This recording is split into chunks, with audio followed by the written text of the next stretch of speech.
one, can you go and respond to certain things that you heard? And two, can we generally move in the direction of the modern day and trying to see what is the right thing now? Our analysis of the situation now, we've been kind of staying in this in the context of history, which is really important, but sort of moving in forward. But yeah, Sure. Go ahead, please. I'm not sure how much time we have. I had kind of hoped that we could Unlimited. talk about Israel's role in Iraq War II, and for that matter, in Barack Obama's dirty war in Syria that led to the rise of the bin Ladenites there. It's all part of America's Israel policy.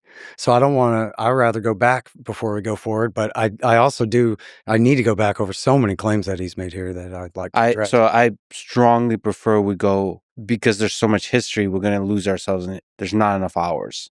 We should take certain moments in history that instruct the modern day, but let's not get lost there if it's okay. Sure. This is such a fascinating conversation. Although we talked about, the Iraq- JCPOA and the time between then and now, like quite a bit already too. Yes. So we'll be going back over some of that. Well, no, I mean, modern day, I don't mean talking like JCPOA. this week. I mean like this Yeah, week. okay. A lot of stuff happened this week, and a lot of stuff will happen tomorrow and the next week. And everyone wants to know, like, what is going to happen? What is the worst case? What is the best case? Should we be freaking out? What do we need to understand about today? That's all. All right. So there's a lot of things to address here. So first of all, something that me and Mr. Dubowitz agree Please about. call me Mark. Mark. Something that Mark and I agree about is that there actually is not a threat of an aggressive first strike by Iran. I'm a little surprised to hear him say that, but I'm grateful to hear him say it is honest.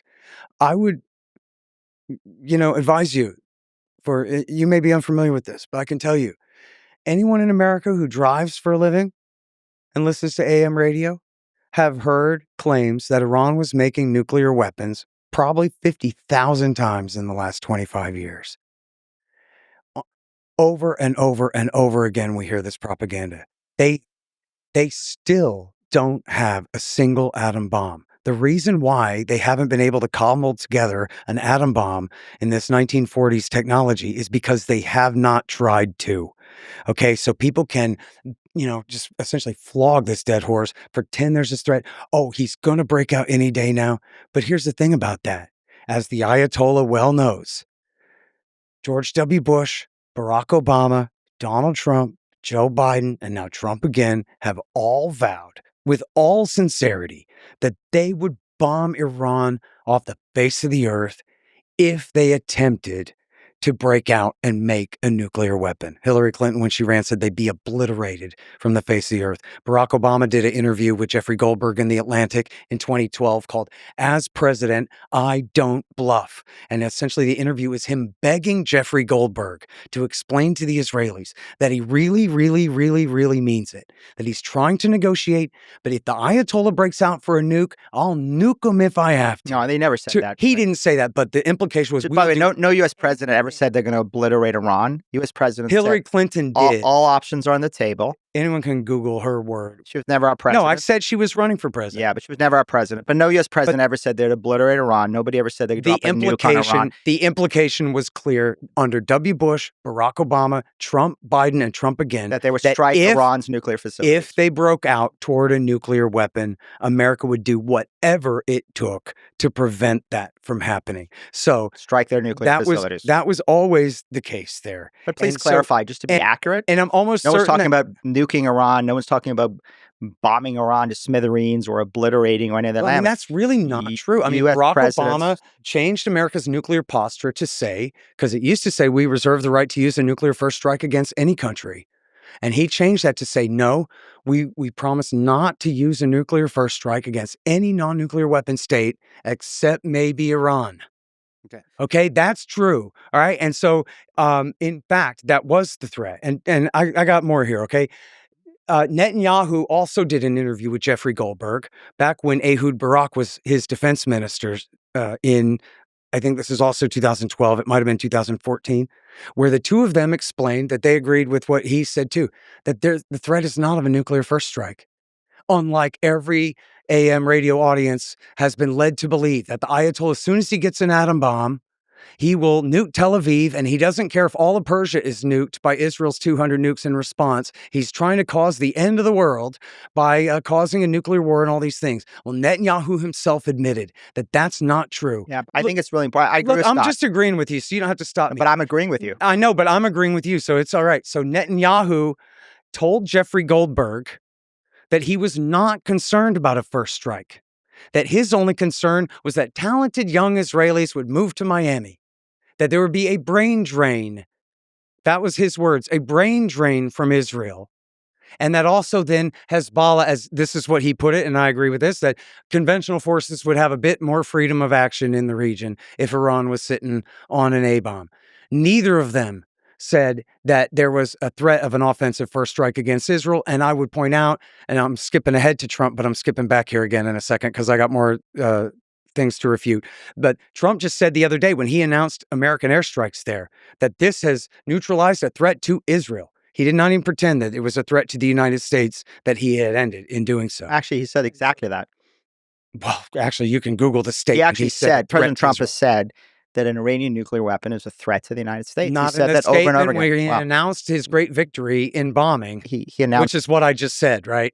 President Okay, Trump thank sends you. out So 20 truth posts a day. So let's look at the many, so then many, you had many this whole things that thing he about said. how I always believe Hezbollah and I always believe the Ayatollah, when in fact I did not quote the Ayatollah and I did not quote Hezbollah on anything. I did quote Osama bin Laden taking responsibility for the Gopar Towers attack, which he shared that with Abdel Bari Atwan. Anyone can read it. And he agrees with Michael Scheuer, the former chief of the CIA's bin Laden unit, who also said that it was a hoax, that it was Iranian-backed Saudi Hezbollah that did that attack. And again, who did they attack? They killed 19 American airmen, which was the number one complaint of al-Qaeda against the United States, that we had air forces and army stationed in Saudi Arabia in order to bomb and blockade Iraq, which again, and this was the thing that you had asked about before, was part of the dual containment policy in the 1990s. So Scott, you're saying, God damn, no, man. wait a second. All right. The fact is, you're sitting here saying that, oh, I trust them all so much. Well, what do you think, Lex, what do you think Ronald Reagan meant by trust but verify? He meant don't trust, but be polite, right? That's what he meant. Verify means we know with sensors and cameras and inspections what's going on. No one can find a quote that I said here about how we can trust the Ayatollah because he promised this or that or the other thing. I didn't say that. Right? What I'm talking about is the process. They sign agreements, and then we have inspectors to verify their claims. And as anyone can search at IAEA.org, they have continued to verify the non-diversion of nuclear material in Iran to any military or other special Actually, purpose. the IAEA has now said that they actually can no longer do this. Because America withdrew from before this war started. So, I mean, at the end of the day, let's just be factually accurate. And the fact of the matter is, anybody who knows anything about nuclear weapons program knows that we do not have 100% certainty on anything. I mean, Scott is making claims here that the Mossad is fabricating, the CIA is fabricating, everybody's fabricating, but he's also assuming that we have 100% certainty about what Iran is doing inside a country more than 2.5 times the size of Texas. As Scott rightly said, mountainous, incredibly difficult to monitor, incredibly difficult to surveil. They've built underground facilities at Natanz and Fordo without our knowledge. They didn't disclose it. We finally found out about it. I already refuted that an hour ago. Anyone can rewind it. But the fact of the matter is they did it. It's there. We know the facilities are there. And by the way, you keep saying that I just say lies, lies, lies. But I have explained exactly what I meant. I've cited my sources, and I haven't just sat here and say, that's a lie because I don't like it. I sat here and explained to you exactly how I know who was building those EFP bombs in Iraq, exactly how I know what the IAEA said about the state of inspections here, or what Robert Kelly told the Christian Science Monitor about Parchin and the rest, and on and on and on. You know, I sit here like I'm just saying, well, that's not true because I don't like it, when in fact I'm explaining exactly why your claims are not true, which they're not. Just like saying that I said I trust Hezbollah, when anyone can rewind that and break their finger trying to find the part where I said that, because I never did. And now you brought up the DPRK. Well, in 2002, when George W. Bush said that they were part of the axis of evil, they were part of the NPT, and they had a safeguards agreement with the IAEA. And yes, they had bought centrifuge equipment from A.Q. Khan, but they had not used it. It was John Bolton's lie that they were enriching uranium to weapons grade and violating the agreed framework. John Bolton and George W. Bush in the fall of 2002 then canceled the agreed framework deal that Bill Clinton had struck based on this misinformation. They added new sanctions, and they launched what was called the Proliferation Security Initiative, which was an illegal and unilateral claim of the authority to seize any North Korean ship on the high seas if they suspected it of proliferation. And then they added them to the Nuclear Posture Review, putting them on the short list for a potential first strike. And it was only then in the end of 2002, after these 4 or 5 major things that the Bush government did to antagonize them, that North Korea then announced that they were going to withdraw from the treaty and begin making nuclear weapons, which is what they did. And then, as we know from all the scientists say, every time that they've tested a nuclear bomb, it's been a plutonium bomb. They never never once used a uranium bomb. There's no evidence that John Bolton's claims there that they were enriching uranium were ever true. And they had, Sig Hecker, who's this important American nuclear expert, went and toured their facilities and all of these things. And so we know quite a bit about what they have. And it was simply Bush pushed North Korea to nukes, as Gordon Prather wrote in his last great article for us at antiwar.com. And it was through this exact kind of belligerence, when we already had a deal, that we could have continued to work with them on. But Scott, this is the constant theme in your analysis. And again, I want to look at it, maybe steelman it, maybe challenge it. But the constant theme is the United States and Israel and the West. We constantly aggress against North Korea, against Iran, against Russia, against these countries, and they respond to us. And they respond to us in ways that they build nuclear weapons programs that are peaceful, but we force them to develop nuclear weapons.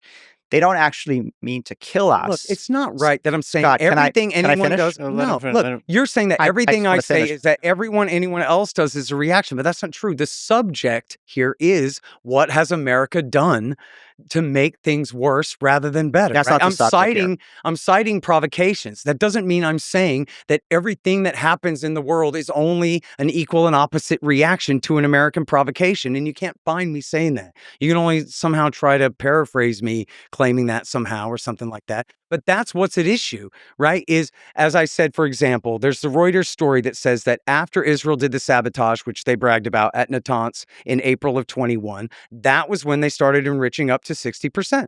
Okay, so now I'm saying that, and I'm just denying the agency of the Iranians or anything, except that no, I'm not. I'm just citing the Reuters news agency saying that this proactive action by Israel caused a negative reaction by your own lights, a very negative reaction in their beginning to again enrich up to 60% uranium. So that means, I'm just spinning for the Ayatollah, or I believe that no one ever does anything except in reaction to Israel and America, except that I'm just citing specific examples of where that's exactly the case.